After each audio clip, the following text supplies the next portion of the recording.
informasi mengenai penanganan pandemi COVID-19 ini.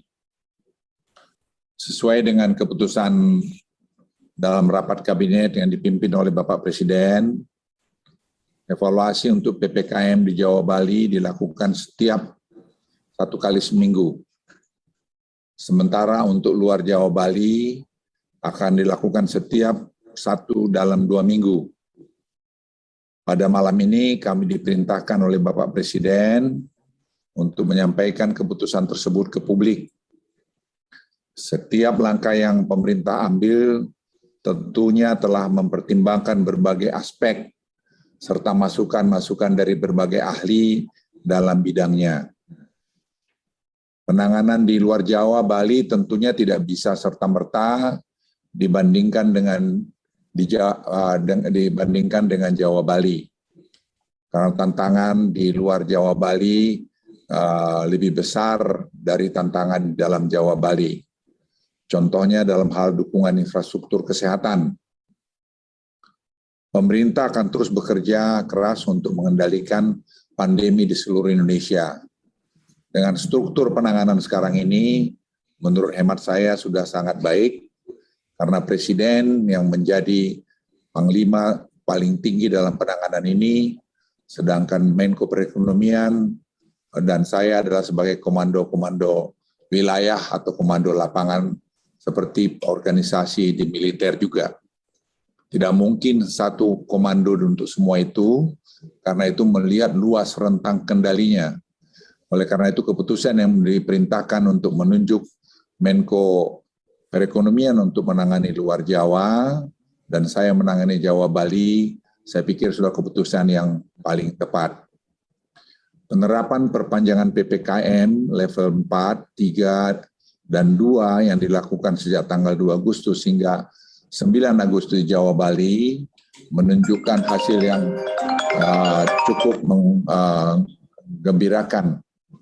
Dari data yang didapat, penurunan telah terjadi hingga 59,6% dari puncak kasus di tanggal 15 Juli 2021 yang lalu. Momentum yang sudah cukup baik ini harus terus dijaga. Untuk itu, atas arahan Presiden Republik Indonesia, maka PPKM level 4, 3, dan 2 di Jawa Bali akan diperpanjang sampai tanggal 16 Agustus 2021. Terkait keputusan ini akan dituangkan dalam instruksi Mendagri secara lebih detail.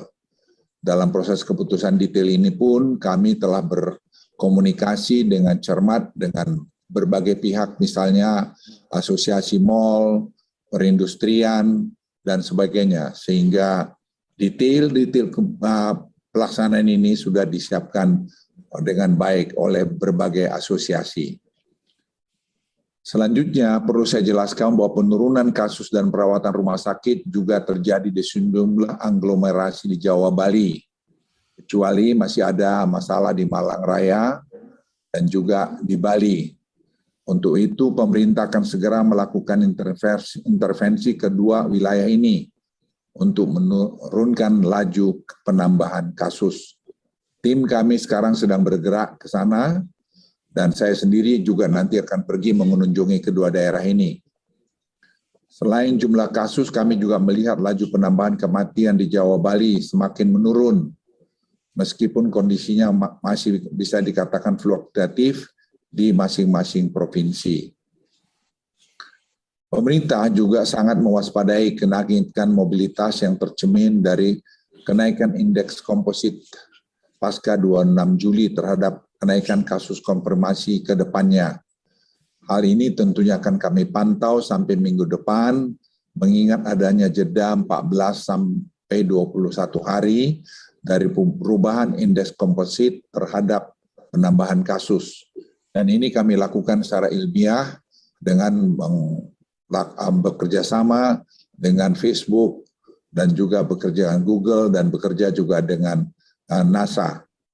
Dalam penerapan PPKM level 4 dan 3 yang akan dilakukan pada tanggal 10 sampai 16 Agustus 2021 nanti, terdapat 26 kota atau kabupaten yang turun dari level 4 ke level 3. Hal ini menunjukkan perbaikan kondisi di lapangan yang cukup signifikan. Evaluasi tersebut kami lakukan dengan mengeluarkan indikator kematian dalam penilaian karena kami temukan adanya input data yang merupakan akumulasi angka kematian selama beberapa minggu ke belakang, sehingga menimbulkan distorsi dalam penilaian. Menyangkut ini pun kami sekarang terus bekerja keras untuk mengharmonisasi data. Dengan itu juga memperbaiki silacak. Kami membentuk tim khusus untuk menangani wilayah-wilayah yang memiliki lonjakan kasus kematian yang signifikan dalam beberapa minggu terakhir yang seperti kami lakukan di Yogyakarta. Setelah kami kembali dari Yogyakarta, kita evaluasi angkanya, kita temukan di sana-sini yang perlu diperbaiki. Selain perkembangan kasus COVID-19, saya juga akan sampaikan perkembangan yang terus membaik dari pelaksanaan 3M, testing dan tracing, serta capaian vaksinasi. Dan saya terima kasih juga kepada TNI Polri, Pemda, semua pihak, mahasiswa, anak-anak muda kita yang telah bahu-membahu bekerja untuk mensukseskan ini. Kepatuhan mengenai menggunakan masker telah mencapai 82%, meningkat 5% dibandingkan bulan Februari-Maret. Dan ini pekerjaan yang tidak mudah. Dan kami himbau juga pada kesempatan ini supaya seluruh masyarakat membudayakan untuk memakai masker ini. Karena kita mungkin akan hidup dalam bertahun-tahun ke depan dengan masker ini. Karena ini salah satu alat di samping vaksin untuk mencegah penularan varian Delta. Dalam hal peningkatan jumlah testing dan tracing, jumlah spesimen dan orang dites meningkat sangat signifikan hingga 3 kali lipat sejak bulan Mei 2021. Selain itu dari sisi tracing, keterlibatan TNI dan Polri mampu meningkatkan jumlah kontak erat yang berhasil di tracing. Saat ini memang masih ada pencatatan yang dilakukan secara manual untuk aktivitas tracing ini, terutama karena keterbatasan akses internet untuk wilayah-wilayah pedesaan. Namun hal ini akan terus kami perbaiki dengan penambahan jumlah digital tracer lapangan, dan juga perbaikan pada sistem silacak yang lebih adaptif guna mengakomodasi tracing kontak erat yang akan semakin besar hari ke harinya. Dalam hal kecepatan laju vaksinasi, sejumlah provinsi dan wilayah aglomerasi menunjukkan peningkatan laju vaksinasi harian yang cukup signifikan. Hal ini tentu saja akan membantu dalam hal upaya pengendalian pandemi COVID-19 akibat varian Delta. Dalam OSI perpanjangan PPKM dilakukan mulai 10 Agustus ini, terdapat 2 roadmap yang memiliki penyesuaian dan diuji cobakan, yaitu sektor pembelanjaan mal dan industri esensial yang berbasis ekspor atau penunjangnya. Pemerintah akan melakukan uji coba pembukaan secara gradual untuk mal, pusat perbelanjaan di wilayah dengan level 4, dengan memperhatikan implementasi protokol kesehatan. Uji coba pembukaan pusat perbelanjaan mal ini akan dilakukan di Kota Jakarta, Bandung, Surabaya, Semarang, dengan kapasitas 25% selama seminggu ke depan. Nah, dengan protokol kesehatan yang ketat. Hanya mereka yang sudah divaksinasi, saya ulangi, hanya mereka yang sudah divaksinasi dapat masuk ke mal dan harus menggunakan aplikasi Peduli Lindungi. Anak umur 12 di bawah 12 tahun dan 70 di atas 70 tahun akan dilarang untuk masuk ke dalam mal pusat perbelanjaan sementara ini. Selain itu, untuk industri esensial berbasis ekspor, minggu ini juga sudah disusun semua protokol kesehatan agar mulai minggu depan juga ini bisa dioperasikan di kota level 4 dengan 100% staf yang dibagi minimal dalam 2 shift. Penyesuaian di level 4 dilakukan juga tempat ibadah. Dalam perpanjangan mulai 10 Agustus, kabupaten di wilayah level 4 dapat melakukan ibadah dengan kapasitas maksimum 25% atau maksimal 20 orang.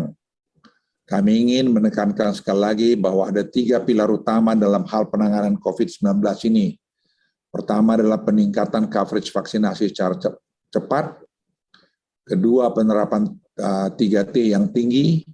Dan kepatuhan 3M, terutama soal masker yang baik. Dalam menangani pandemi ini, pemerintah mengedepankan masalah kehati-hatian dengan baik. Jangan sampai perbaikan yang sudah kita capai dengan susah payah, kemudian menjadi sia-sia. Saya ingin menyampaikan pada Anda semua kita lelah. Bukan hanya petugas, masyarakat pun lelah. Oleh karena itu, jangan kita sia-siakan kelelahan kita ini karena kita tidak disiplin. Sekali lagi tentunya pemerintah tidak bisa bergerak sendiri tanpa keterlibatan peran serta dan juga kesadaran masyarakat. Masyarakat hari ini diharapkan memiliki kesadaran tinggi untuk berperan penuh dalam terus menjaga protokol kesehatan, utamanya dan melakukan penggunaan masker agar kita semua keluar dari badai pandemi ini. Saya juga ingin menyampaikan pengawasan, arahan yang diberikan oleh Presiden kepada kami semua adalah dari waktu ke waktu. Yang menurut saya dengan pengalaman saya sebagai seorang perwira TNI melihat bahwa arahan-arahan ini yang membuat proses pengambilan keputusan cepat yang tidak banyak dibayangkan orang. Kalau teman-teman melihat di dalam proses pengambilan keputusan ini, bagaimana peran Presiden dalam mengarahkan adalah satu saya pikiran langkah-langkah yang sangat patut kita apresiasi. Dan diakhiri juga dalam kesempatan ini saya ingin mengucapkan selamat Tahun Baru Islam 1443 Hijriah. Semoga kita semua selalu diberikan kesehatan, keberkahan, serta kekuatan untuk berjuang keluar dari pandemi COVID-19 ini. Terima kasih. Wassalamualaikum warahmatullahi wabarakatuh. Saya persilakan Menko Perekonomian.